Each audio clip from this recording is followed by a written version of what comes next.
Renan, seja bem-vindo aqui ao Metrópolis, mesmo que virtualmente. E eu começo lhe fazendo a seguinte pergunta.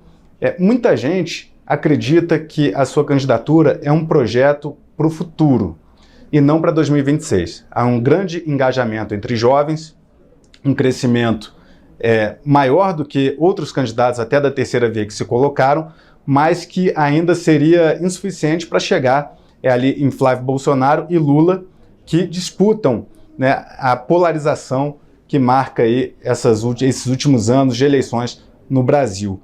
Há como fazer um crescimento na sua candidatura até outubro de 2026? Olha, é uma candidatura para o futuro no sentido de que se você constrói o futuro no presente, uma hora ele chega, né? Então, com certeza, reeleger o Lula ou colocar o Flávio Bolsonaro é você permanecer nesse presente horroroso. Então, a gente sempre coloca um dos slogans nossos, o futuro é glorioso, e é no sentido de que a gente vai construir um futuro brilhante possível para o Brasil. E isso tem um senso de urgência. Eu preciso vencer as eleições agora, em 26, para poder fazer essa construção. E essa construção começa agora, naturalmente, começar entre os jovens, que é o que as pesquisas mais detectam. É natural porque todo fenômeno político inovador, ele começa, em geral, com jovens, em geral, com homens jovens. Né? Tirando o fenômeno do Mandani, que é a mais à esquerda, a esquerda também começa com fenômenos que envolvem um público feminino maior.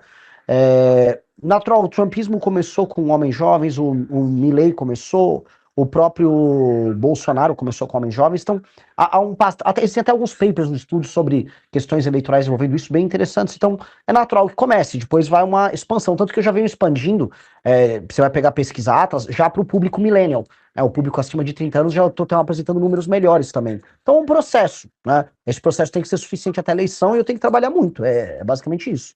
O senhor citou agora a candidatura de Bolsonaro em 2018. Renan Santos será em 2016 um candidato semelhante àquele que Bolsonaro foi em 2018, digamos assim, por um modelo disruptivo de se apresentar para a sociedade, digamos assim? Não, assim, a gente é parecido no sentido de que são inovações que não foram ainda devidamente compreendidas. Mas só nisso. No sentido também que o Mandami, que é um cara à esquerda, não foi devidamente compreendido nos Estados Unidos como fenômeno. É o prefeito de Nova York, exato. Então, é uma inovação. Por exemplo, o discurso, se você olhar os conteúdos que eu solto nas minhas redes sociais, que estão viralizando bastante, não tem nada a ver com a lógica direita-esquerda do Brasil hoje. Eu estou produzindo conteúdo sobre problemas concretos em lugares muito pobres no Brasil. Eu estou viralizando hoje basicamente com isso, que é muito diferente. As pessoas estão dizendo, precisa de um político que não tenha nada a ver com a polarização. Pois bem, claramente há um que está fazendo isso. Né? Eu trato de temas que vão além assim, o Alexandre de Moraes, ele está envolvido no Master. Sim, está, eu também falo, mas não é só isso.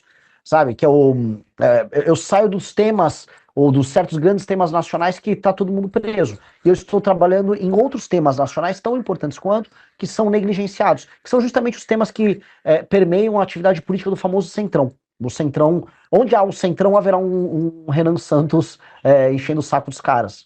Porque eu considero que o Centrão é o maior problema do Brasil. Eu vi um vídeo seu que repercutiu bastante nas redes, que era um tema até bastante curioso, que é de uma primeira-dama, ex-primeira-dama de um município, de uma cidade pequena no Nordeste, e aí o senhor escolheu expor a situação lá porque havia, né, uma investigação de desvio de recursos públicos. Como é que foi a ideia de gravar aquele vídeo ali? Olha, assim, eu venho pegando vários casos ao redor do Brasil que obedecem a um determinado padrão. Municípios muito pequenos, que são pouco sustentáveis do ponto de vista econômico-financeiro, ou seja, vivem de repasses federais.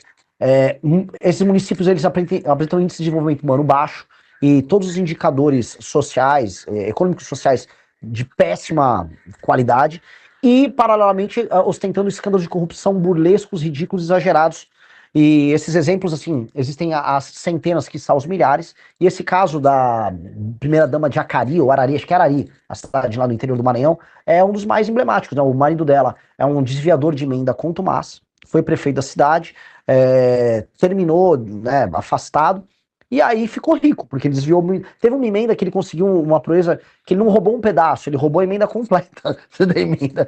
E aí ele ficou milionário. Aí o que ele fez quando ficou milionário? Ele contratou uma mulher que ela se define como uma rapariga. E lá no Nordeste, né, rapariga costuma ser uma alcunha para mulheres que acabam trabalhando com atividade sexual. Ela se define como isso, e ela produz vídeos semi-pornográficos junto a esse marido corrupto, ostentando um estilo de vida completamente desproporcional com ao modelo de vida da cidade dela. E ela quer concorrer para deputada federal.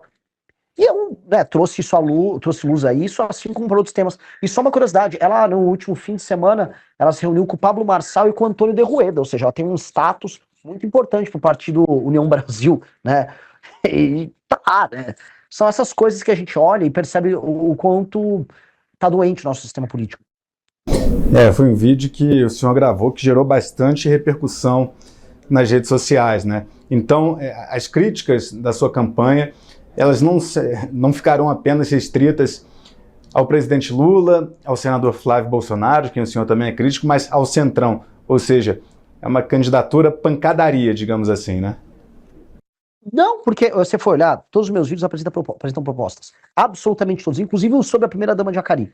Então, todos esses vídeos, Arari, desculpa, todos os vídeos eu focalizo no problema, falo, ó, esse problema existe por causa disso e para resolver eu farei tal coisa. E todas elas levam a pessoa a discutir as soluções que eu estou trazendo. Ali sempre termina na minha política de reforma administrativa, com indicadores de desempenho para que um prefeito possa ou não concorrer a uma reeleição e fusão de municípios. Em geral, eu foco muito nisso, eu levo para essa discussão, que é uma discussão fundamental no Brasil sobre essa draga de dinheiro público que existe, que são os municípios pequenos ao redor do Brasil. Então eu estou trazendo esses temas para trazer luz, não só para um problema, mas também para uma solução. Como se fosse um funil de conversão. A pessoa sai de um problema burlesco e termina com uma solução política. Então não é uma pancadaria, e não é nem polêmica pela polêmica, ela tem um objetivo. Falando em proposta, o senhor defendeu separar o Rio de Janeiro do Brasil. Como seria essa proposta que o senhor defendeu, que se eleito presidente, o senhor fará? Como vai separar o Rio de Janeiro do Brasil? Não era isso, é entregar um status de autonomia para o Rio de Janeiro. É igual Buenos Aires. Porque no vídeo, Renan, no vídeo o senhor fala separar o Rio do Brasil. Aí depois você fala, mas isso é bom, não é ruim e tal. Sim, é que só o hook, é o gancho do vídeo. Quando você assiste o vídeo inteiro, eu tô explicando que é entregar um status de autonomia. Porque existe toda aquela piada na internet de que, se a gente separar o Rio de Janeiro do Brasil, o Brasil se salva.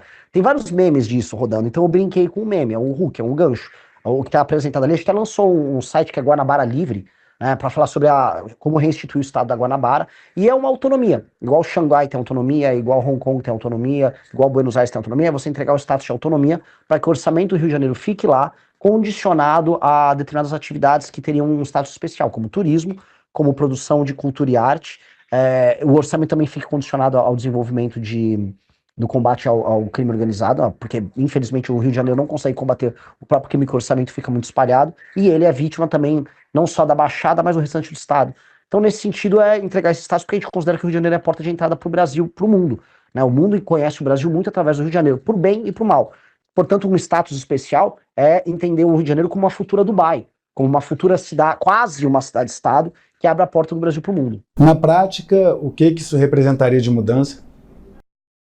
Na prática, o orçamento do estado da Guanabara, que ficaria da cidade do Rio de Janeiro, seria administrado por essa própria autonomia.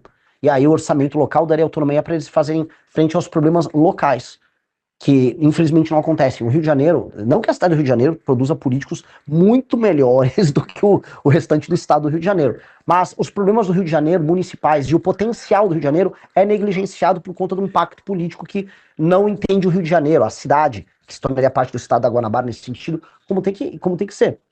Né? Ou seja, os problemas de segurança, a vocação turística, a vocação como um polo de tecnologia, ela simplesmente não é tocada. E aí o entendimento do ativo Rio de Janeiro, que o Rio de Janeiro é um ativo para o Brasil, esse ativo não é bem administrado. E aí outras cidades ao redor do mundo entenderam, ou melhor, foram entendidas pela administração federal como ativos especiais, como por exemplo Buenos Aires com a Argentina. Buenos Aires é meio que para a Argentina o que o Rio de Janeiro é para o Brasil. O Rio de Janeiro não é uma capital formal, mas é uma espécie de uma capital simbólica do Brasil. Então entregar esse estado de autonomia permite que essa auto-administração conduza o Rio de Janeiro para um caminho diferente. Se Renan Santos vier a ser presidente da República, vai estimular operações policiais em comunidades dominadas pelo tráfico de drogas? Qual seria essa política para resolver a questão das facções criminosas no Brasil? Operações a esmo, não. A gente tem uma sequência de operações a esmo que foram feitas nos últimos anos que elas se encerram na operação em si.